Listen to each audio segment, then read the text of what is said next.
The bottom line is, he trusts me, and I trust you. Let's give it a shot, shall we? Honestly, I have no clue where this kid even came from. But for whatever reason, he lent me his core to use in my formula. I'm very close to finishing my calculations now, and the core is currently in use. So I'm sorry, but I can only show you a sketch right now. This is what the core looks like. A silver white branch. It certainly matches the legends told about Irminsul. Is Hat Guy gonna be okay? He's not gonna die, right? Right? In theory, he should be fine. As long as we put his core back in time.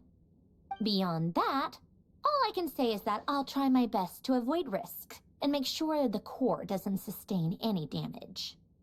I think I know why you called us here now. Someone needs to watch over his body and make sure it's protected until the process completes. Correct. He said that the only ones he trusts here are you two, and the Traveler. And the Traveler will have other work to do. He will have our undivided attention. Aww, Head Guy. On a more positive note, things are progressing steadily on my end. I'll call everyone in for a meeting once the results are out.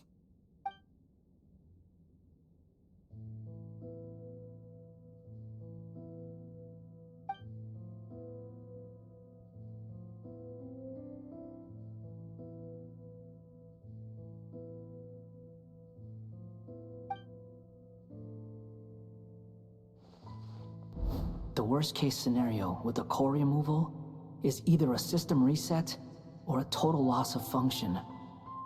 But I'm not afraid. A quiet death should have been my fate long ago. A core is completely different from a heart. It's like another vital organ entirely. I never believed it could be a true replacement for what I sought. But in the end, it turns out the core was more useful to me. Pretty funny when you think about it. It's like the punchline of my entire life. Do you think there's any difference between a puppet and a human? If not, then this would just be another samsara. I have already experienced both a past life and a next life. Part of me wonders whether I'm only capable of making this decision because I've become a real human. What's with that expression? Isn't this a good thing? Sanjuni will succeed, won't she? She has to. She will. We all have to persevere until this is over. That's right. And I'll protect you all until a moment of victory arrives.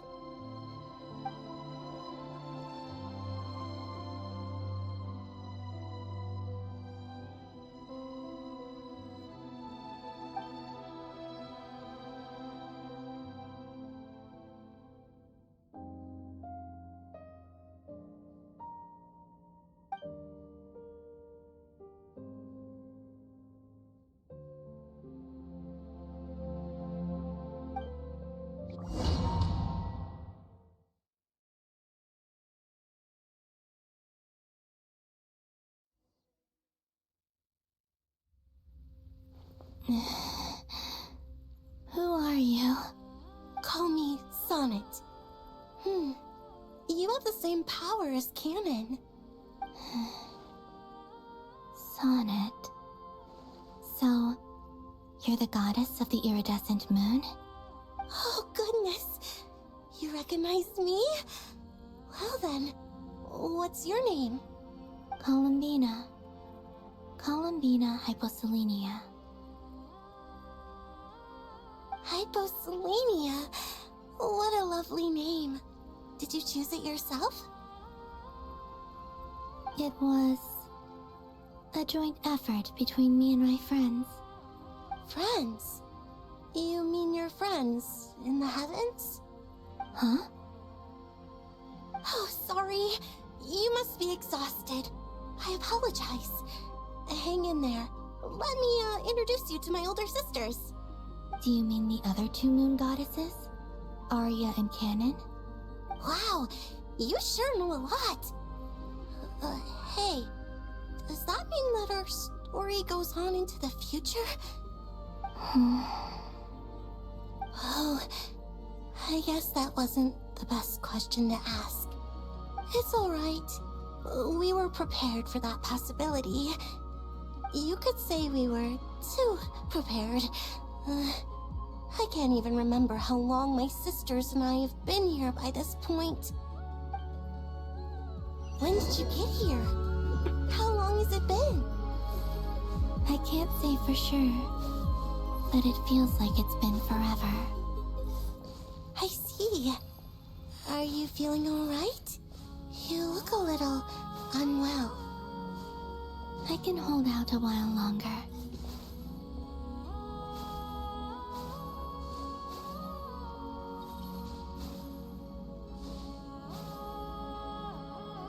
We don't have far to go.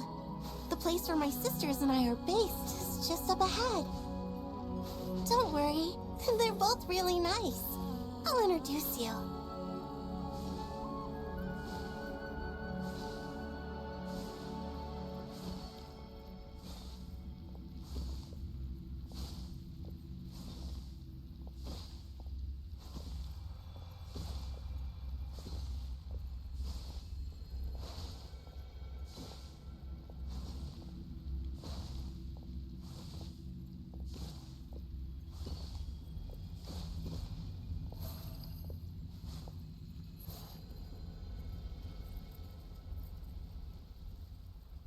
Sisters! I'm back! And look who I've brought with me!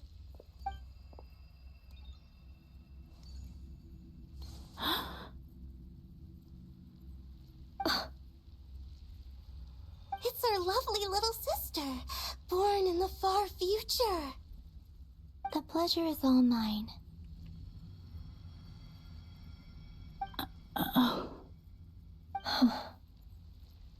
Allow me to introduce you to Columbina Hyposelenia.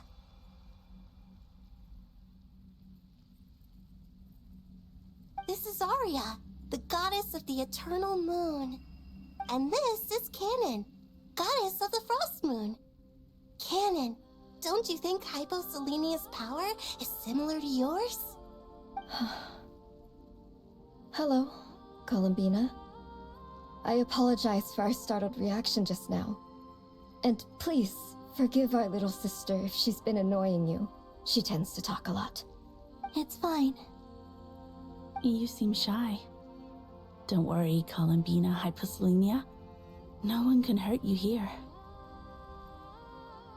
Could you tell me where here is? Please. I must know.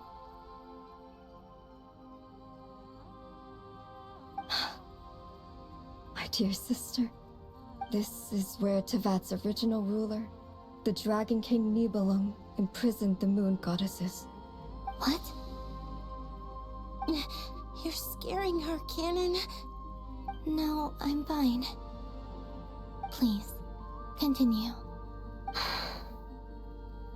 Nibelung, our original master, created us in the distant past to maintain Tevat. But he left this world and traveled into the dark universe beyond, to explore worlds vaster still. Day and night, we fulfilled our duty in the heavens, until the day that the first Descender arrived. The great ruler of the firmament. The heavenly principles. Is that what later generations call them? I see. But we did not reject them at first, nor did they seem to harbor ill intent towards this world. We coexisted in peace. They were like a guest in our home. Slowly, however, we came to realize that our guest had a growing desire to change and dominate the world. And you didn't stop it? No. There was an order to the rules they set up that Nibelung never taught us. We wanted to know if this order would bode good or ill for Tevat. All right. Canon and I wanted to know. Sonnet was against it from the outset. Later, we discovered that this great ruler of the firmament bore an almost paranoid hostility toward the desire of certain life forms to seek power. Or perhaps they feared them. They would even cast down celestial nails as manifestations of their power, to punish the civilizations of the world below. Only this was far beyond mere punishment. Right. Their rules brought order, but the price people paid for merely testing the limits of those rules was far too great. I did everything in my power to help the punished escape catastrophe, but still, too many lives were lost. The ancestors of the Frost Moon Scions were some of the ones you helped. But just when we had decided to take countermeasures, the Dragon King, Nibelung, returned. And so began the War of Funerary Flame. So, that's the name the world gave that war in the future. Well, who won in the end? As far as I know, the Heavenly Principles won, although it came at a great cost. They remained in Teyvat, where they continue to rule to this day. And the world's original master, the Dragon King Nibelung, was destroyed. And what of the moons? Are there still 3 moons in Teyvat skies? You can tell us the truth, Columbina. We know we are but remnants of a bygone age. We are prepared for the answer. Only the Frost Moon remains. But it has been cast beyond the false firmament by the Heavenly Principles. The eternal and iridescent moons were both shattered during the war. So death finally came for us in the end. Sonnet. But you're still here, aren't you? A moon goddess cannot live without her moon, Columbina. She's right. That's why I began to disappear. Because the Frost Moon is cut off by the false sky. How much worse it would have been if it were outright destroyed. Our souls may endure within this lunar palace, but if our moons are destroyed, Then we shall disappear the moment we depart from it. I'm sorry. There's no need to apologize to us, dear sister. If anything, we owe the world an apology. If only we'd decided to act sooner, rather than arguing amongst ourselves. all the more reason not to spend this time in regret and repentance. Instead, we should focus our efforts on how we might help our future sister. Sorry? Don't you see, Columbina, your story is not yet over. Is that not why you are here?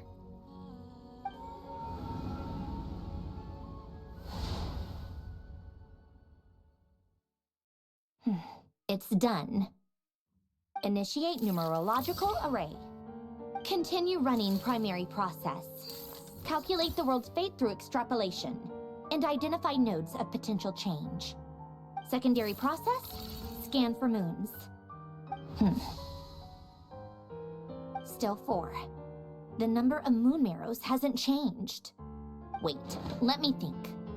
Is it possible that there's something I've been misunderstanding about the moons all along? Variables. Variables in the world. I know where potential variables within the world come from. So what about the moons? Are there any variables there? Like their life or death, for instance. What if being alive or dead makes no difference to a moon? But that's so strange. Even immortal gods can die. Why would the moons alone be... Wait! I've got it! If alive or dead is considered a variable, we might have had this wrong the whole time.